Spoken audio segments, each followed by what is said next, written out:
Forget everything you've watched over the last 3 years. If it felt like cinema was dying under CGI, hollow sequels, and soulless movies, 2025 has just saved the seventh art. This year didn't just exceed expectations, it resurrected genres we thought were dead, and delivered some of the best films of the entire century. Auteur cinema reigned again, theaters truly filled up, and art regained something we had lost: a soul.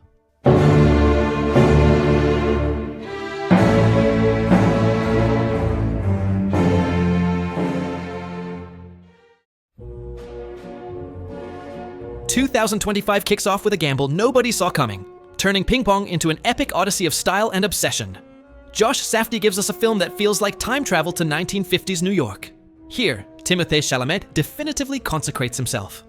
If there were any doubts that he's the actor of his generation, he buries them all here. His performance is electric, turning a tabletop sport into a matter of life and death, capturing that paranoia and manic charisma so characteristic of the Safdie's cinema. What could have been a simple sports biopic becomes, in Safdie's hands, a frenetic choreography of cameras, jazz, and a visual aesthetic so meticulously crafted that every frame looks like a painting. It's a film about ego, eccentricity, and that thin line separating talent from madness. If you thought you couldn't be moved by a celluloid ball crossing a table, Marty Supreme proves that, in the hands of a genius, any object can become auteur cinema.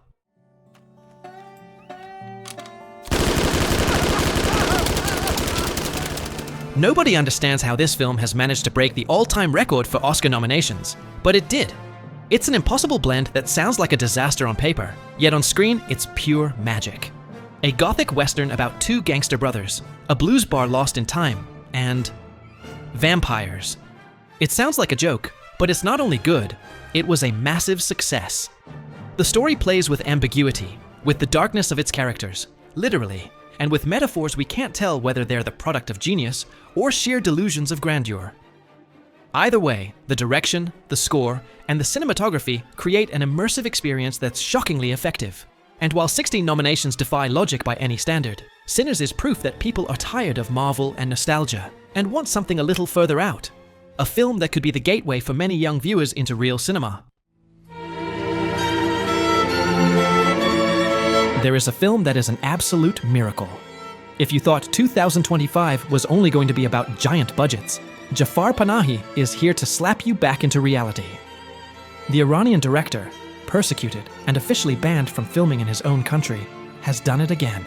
He shot a masterpiece underground and smuggled it out of Iran in secret so the world could see it. The director the Iranian regime has tried to silence for decades by forbidding him to work has made a masterpiece portraying a country in chains. A simple accident begins with something banal, a minor chance collision on a street in Tehran. But Panahi uses that small incident to dissect an entire society living under fear. The message is devastating. In a system where freedom doesn't exist, there are no simple accidents. Every mistake is a sentence, and every citizen is a judge.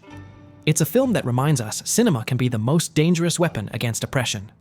Shot with a hidden camera and a naturalism that's genuinely frightening, this isn't just auteur cinema. It's an act of rebellion that has reached theaters worldwide to remind us that art, when it's authentic, cannot be imprisoned. Some films adapt a classic. Frankenstein does something more dangerous. It confronts it with our time. After decades attached to the project, Guillermo del Toro takes Mary Shelley's myth and brings it back to its most gothic, sorrowful, and profound roots. His Frankenstein isn't a monster movie. It's an elegy about loneliness and rejection. With a dream cast led by Jacob Elordi and Oscar Isaac, the film is a visual onslaught that borders on overwhelming. Del Toro uses his mastery of practical effects to create a creature that isn't frightening, but heartbreaking. It's handcrafted cinema in an age of algorithms, a work whose production design and cinematography transport you to a frozen, melancholic Europe that feels dangerously real. In a 2025 full of risky swings, this film stands as the definitive reminder that classics never die when there's a poet behind the camera. No other choice is the film that has triggered the most panic attacks at festivals this year. Imagine you have 90 minutes to save the only thing that matters to you, and every decision you make is, literally, a suicide. Park Chan-wook returns with one of his coldest and most ruthless works, a film that studies the human being like a moral experiment doomed from the start. What begins as an almost everyday thriller slowly transforms into an existential trap. Every step the protagonist takes seems rational, even logical. And yet it brings him closer to disaster. Park films violence without spectacle, with a surgical precision that unsettles more for what it suggests than for what it shows. Formally, it's immaculate. A meticulously controlled mise-en-scène, frames that imprison the characters, and a pacing that tightens without ever raising its voice. No other choice doesn't treat evil as something exceptional, but as something systemic, inevitable, almost administrative. It's survival cinema in its purest form, an experience so physical and exhausting that when you leave the theater, it feels like you've been running for your life too. Forget the spy cinema you think you know. The Secret Agent isn't about chases or clever twists, it's about fear. Fear of speaking, of looking, of existing. It's a thriller where the threat doesn't enter through the door, it's already in the room. The story follows an ordinary man who agrees to collaborate as an informant in an increasingly oppressive political climate. What begins as an apparently minor favor becomes a spiral of surveillance, suspicion, and isolation, where every everyday gesture can be read as betrayal.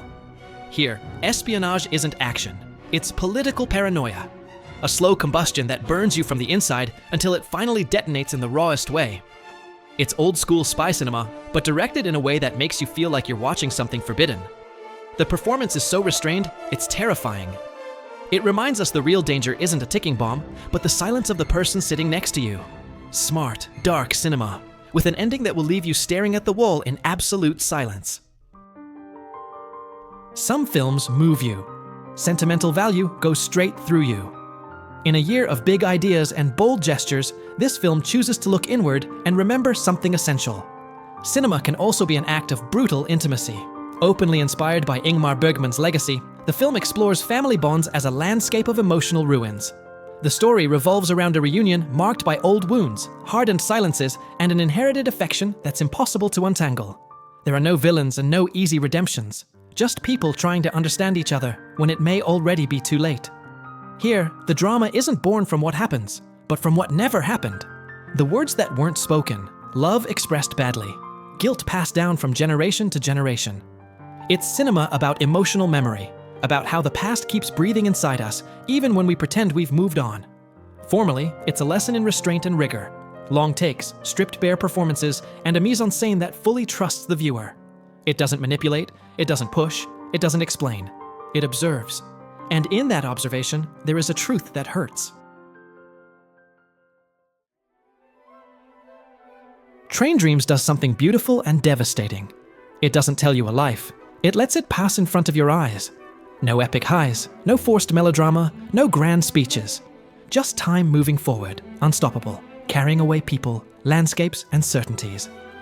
The film follows the existence of an ordinary man in an America that is disappearing. An anonymous worker who witnesses, almost without understanding, the birth of the modern world as he loses everything that once gave his life meaning. There are no big narrative twists. There is loss, loneliness, and the constant feeling of always arriving too late to what matters.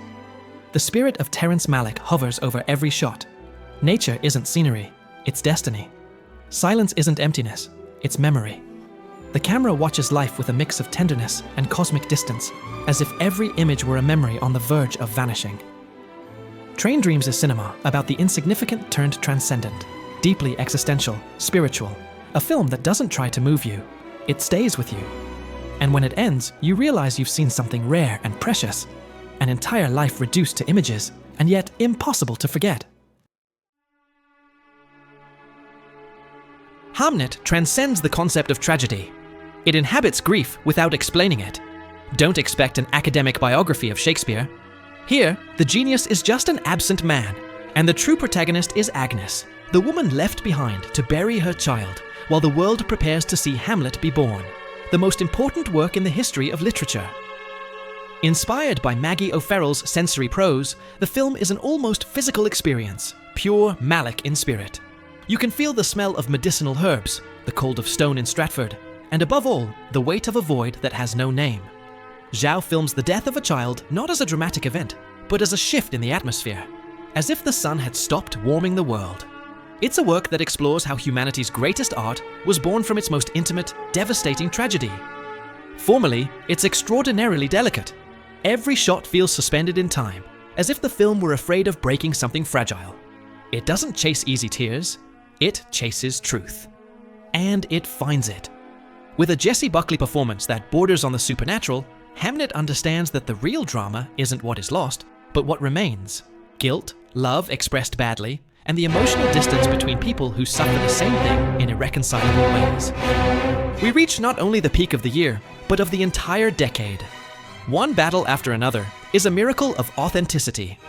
In a time when the industry seems more concerned with checking boxes, delivering moral lectures, and sanding down the edges of reality so no one feels uncomfortable, this film rises as a monument to raw truth.